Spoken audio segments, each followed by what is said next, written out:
It honestly, at this point, doesn't matter what the Philadelphia Eagles do. They could win by 4,000, and NFL fans and NFL and analysts are going to definitely disrespect them, and ESPN is no different. We're going to talk about their latest power ranking. Also, I want to talk about, obviously, the Eagles just demolishing the Cowboys. It was close, but I'm going to use the word demolish. Sounds better. And lastly, I do want to talk about the Eagles possibly adding another Pro Bowler to this roster. So let's get into it. You want Philly, Philly? Yeah, let's do it. Let's do it.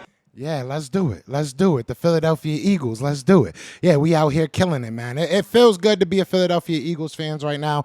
What's going on, you guys? It's your boy Joe Castro, a.k.a. Philly Fresco, and it is another episode of Philly Philly, the podcast. So, like I said, today we got a lot to talk about, man. We're going to start with this Eagles versus Cowboys game. It was a beauty, man. And before we get into that, be sure to hit that like, hit that subscribe, join the family. Check out the links down below if you're better. Got some links for you. If you just like hats, I got links for you. Got links for everything, man. But let's get right into it. Eagles go out there and take care of business against the Dallas Cowboys.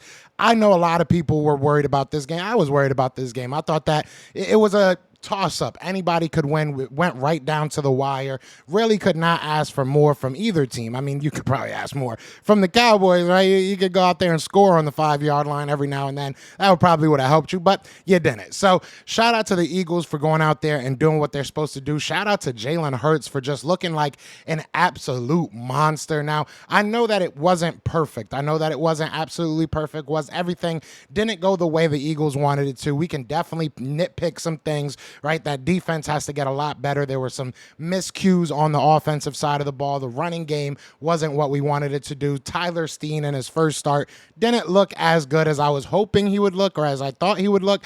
But hey, I mean, this was a tough, even Lane Johnson said this was a tough first start for him, and he went out there and he did what he could.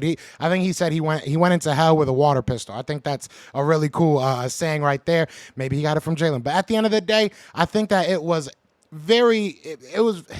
I don't want to say it was concerning about his first start. It was his first start, but I will say that he went out there. He didn't give up. He kept on fighting. There were good plays. There were a lot of bad plays. He was the lowest ranked player in the NFL per PFF. So that's never good. I mean, he definitely had a tough game. It is what it is. But at the same time, the Eagles found a way on offense to go ahead and win. Now, coming out of the bye week, we're going to get Cam Jurgens back. So that offensive line should look very good. We will be getting Bradley Roby back. Bradley Roby went on Twitter and responded to a fan saying, heck yeah, I will be back after the bye week. So that's huge for offense and defense, getting guys that can definitely up the play, right? You look at this secondary for the Eagles defense, and it has not been good. The Eagles, they definitely are sorely missing a slot corner. They're sorely missing just continuity. It feels like every week we have a new set of guys out there, which we can talk about another, new guy that might be coming after the bye week, and we'll get to that last. But look, at the end of the day, even though it wasn't perfect,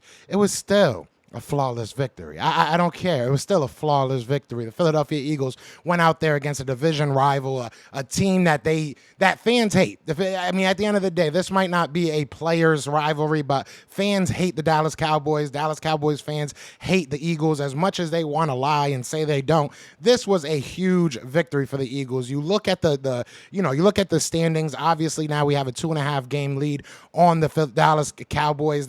That's going to be hard to overcome. They have some really big games coming up. Now they have some pretty soft games in the near future. But after that, they definitely got some teams that they're going to have to beat, including the Eagles, right? You're going to have to beat us again, even though we're coming to your house. I think that is going to be much of the same. Now, the Philadelphia Eagles have a lot to work on, right? We look at this game.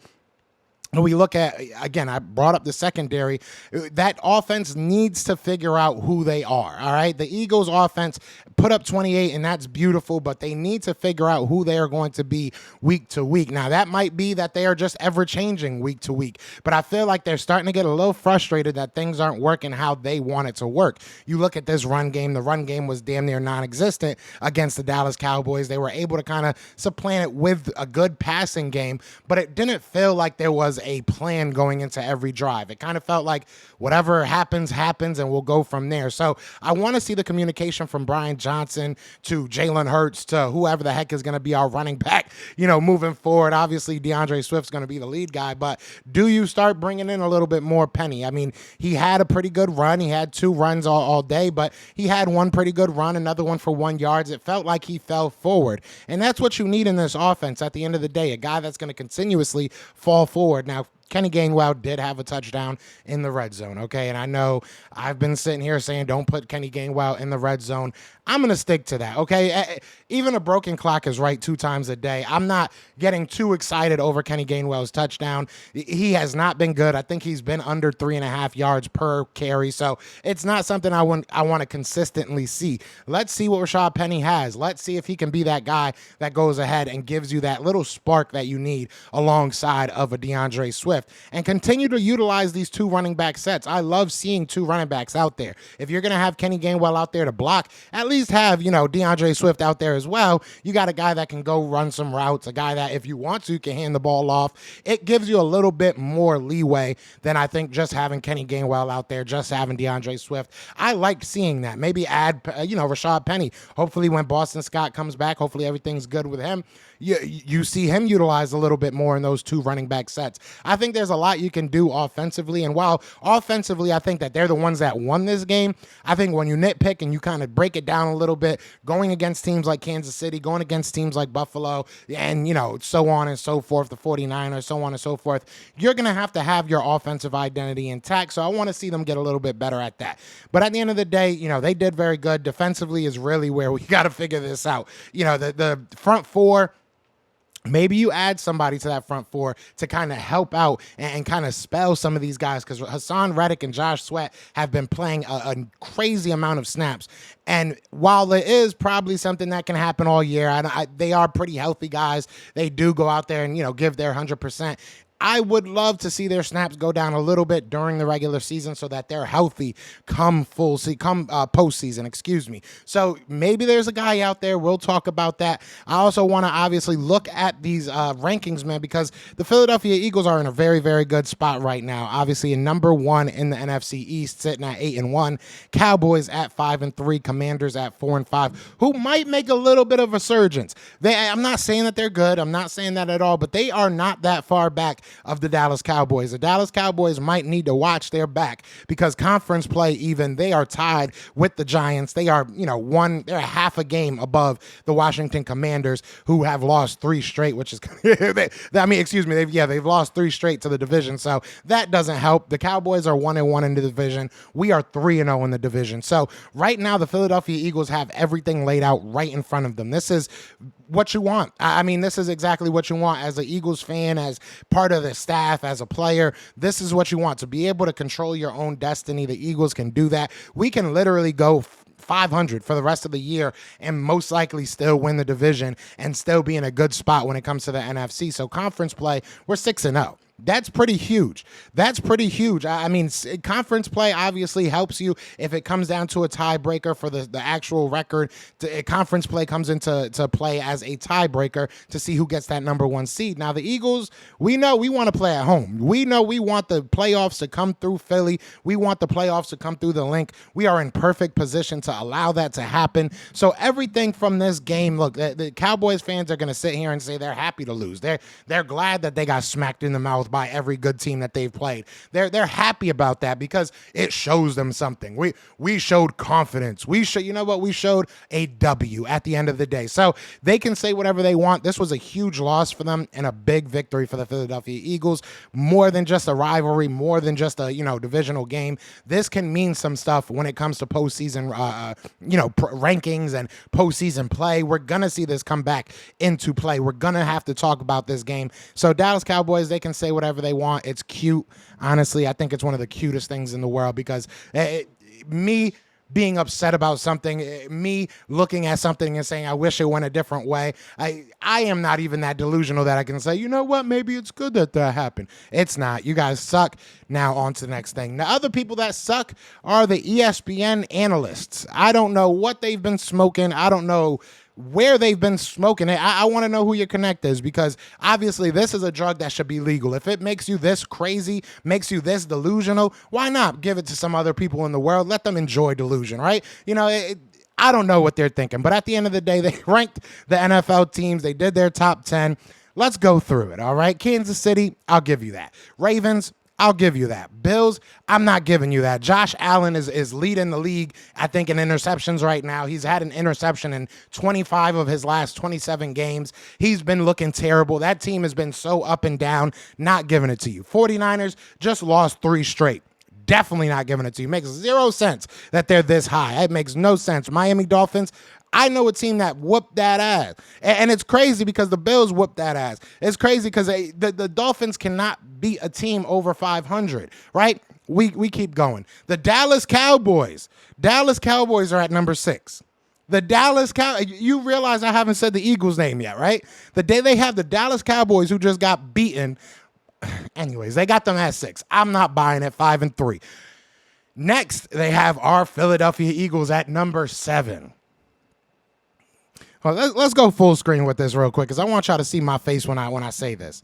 I want y'all to see my face when I say this. What are you smoking? What are you smoking? The Philadelphia Eagles at number 7. Philadelphia Eagles have beaten 2 of the teams ahead of them. 2 of the teams ahead of them, they straight up beat them head to head, right? They have a better record than every single team ahead of them. If you want to talk about struggling, I get it. The Kansas City Chiefs have struggled. Kansas City Chiefs struggled they lost to the Broncos. They lost to the Broncos. Come on. The Ravens, I'll give you them. The Ravens, I mean, even though they have lost a couple games, the Ravens are good. I would probably keep them around 2 or 3. Buffalo Bills, we talked about that. 49ers, we talked about that. Dolphins, we talked about that. The Dallas Cowboys, we definitely talked about that. I don't get it. I don't get it at all. I don't know what they were drinking, maybe smoking. I don't know what it was. Maybe they're just trolling. That has to be it. That has to be it. You got some grown men at ESPN trying to troll me and trying to get this type of reaction. So congratulations. You got it. It makes zero sense what you did with this. And, I can't wait. I can't wait till we come back now. Now we're off basically 2 Sundays in a row because we don't play till next Monday. So we have about 2 weeks off. We're going to have to sit here, grin and bear it until we go out there and knock the head off somebody again because next game we're going against is their number 1 team, right? The Kansas City Chiefs, right? The Taylor Swifts. We're going to knock their head off. And I can't wait because I think something like this, it won't necessarily hype up the players because I think that they're hyped no matter what. I truly feel like the Philadelphia Eagles, they know who they are. They know what they have to do. But for me, this hypes me up. This hypes me up. You sound crazy. You sound absolutely insane. So shout out to y'all for doing that, and I appreciate it. I truly do appreciate it because, if this isn't bulletin board material, especially, like I said, for the fans, I don't know what is. I don't know what else you want to hear, what else you have to hear, right? What else do you have to hear to sit here and be like, hey, they don't believe in us? And people were saying all year how we're the media darlings. Everybody, the Eagles are the team everybody knows they're going to win. Everybody knows that they're great. Obviously not. Obviously, we got some people that need to maybe recheck some of that game footage and see who this team is because they obviously don't know what they're talking. It got me upset. I'm going to be real with y'all. It got me very upset that the Eagles are continuously, every year it feels like, are poo-pooed on. They are. They're poo-pooed on, man. Oh, excuse me. They're poo-pooed on, man. And I'm tired of seeing it. I'm tired of reading stuff like this. It is what it is. It is what it is. But we're going to get to some other news, man. Like I said, the Eagles might be looking at adding somebody. This is not saying that they are. This is not saying that anybody's told me that they are. But per Ian Rappaport, free agent pass rusher, Jason Pierre-Paul, one of the top rushers still available, is now willing to sign with the practice squad of a playoff contender per sources. He started 13 games for the Ravens last year. Obviously, we know him from the Giants, right? He did play for the Ravens last year. I'm not sitting here saying this guy is going to be all world and he's going to change our defense. But if you can bring in a guy like Jason Pierre-Paul, like I said earlier, to kind of spell some of these guys, to kind of give Hassan Reddick a break, kind of give Josh Sweat a break, give these guys a little bit of a rest and take away snaps from Derek Barnett, this would be huge. I think that adding a guy like Jason Pierre-Paul would definitely help your defense out just attrition-wise, right? Just staying healthy. I think that this is a very smart pickup. And not only that, he can still give you production. I think that if he goes out there, you're not losing everything. Like when Josh Sweat comes out and Derek Barnett goes in for him, it's like we basically don't have a defensive end out there. That's how I'm feeling at this point. If you put out Jason Pierre-Paul, at least you still get a little bit of that, production. You still get a guy that people have to keep their eye on. If you got Jason Pierre-Paul aside of Hassan Reddick or aside of Josh Sweat, the offensive line still has to respect that other side of the ball, whereas when you have a Derek Barnett out there, they just don't. I mean, at this point, I truly feel like I can block Derek Barnett. And maybe that's a hot take. Maybe I'm wilding out. Maybe I'm just a little bit upset. But I truly do feel that. So I think that this could be a huge pickup for the Philadelphia Eagles if they're able to sign a Jason Pierre-Paul to their practice squad. Now, one thing to note is that we can call him up. So you have 3 call-ups, right, before the postseason. You get 3 call-ups from anybody from your practice squad before you either have to cut them or you have to sign them to your active roster. So theoretically, right, we have 8 games. We can call him up for 3 games, let him sit back on our practice squad until the postseason, and then in the postseason, you get unlimited call-ups. So you can just basically call him up for every single game if he's somebody that you want to move forward with. I don't see the downside to this at all. He obviously wants to go out there and win a ring. Maybe he goes back to the Ravens, but I think that the Eagles would be a perfect spot for JPP. And, I think this would be something that the Eagles definitely should look into. You guys let me know down below what you guys think. Do you think that Jason Pierre-Paul is a guy that we should look up to or look into, excuse me? I'm not looking up to no former Giant. And also, what do y'all think about these rankings? I truly do feel like they're just trolling us, but I would love to know what you guys think. Is there any type of truth to that? I highly doubt you guys would think that. And let me know actually send them to me. I want to see everybody. If you guys recorded yourselves during the Eagles versus Cowboys game, shout out to James. We were live for that show, and go check out the short that I did about it. It was crazy. That was only the last minute. So imagine what we were going through during the game. I want to see your reaction to when the Eagles won, or even just send me a quick little 30-second video talking about how you felt or how you reacted when the Eagles beat the Cowboys, and maybe we'll do a little reaction video to your reactions. But yeah, send it to me on Twitter at PhillyTP. I think that'll be fun. If you made it this far, you're a GOAT. You're amazing. I love you. You're the best. Be sure to hit that like, hit that subscribe. But other than that, y'all know what it is. Y'all know what it's going to be. It is Fly Eagles Fly, and we are out here. Peace! Eagles fans everywhere, this is for Yeah. you. Fly Eagles flying on the team. Touchdown. Time to get Jalen this ring. You don't really want to start a thing. This a bird gang nation, baby. It's a Philly thing. Hater, and you looking like you type trash. I'm just here calling on Philly the podcast. And we can call a man dog or watch Miles score off the handoff. Rest of the division, your man soft. Jackson like Sean, hunting like Randolph. Season head, early time to do 'em in. Your boy Philly Fresco. Thanks for tuning in.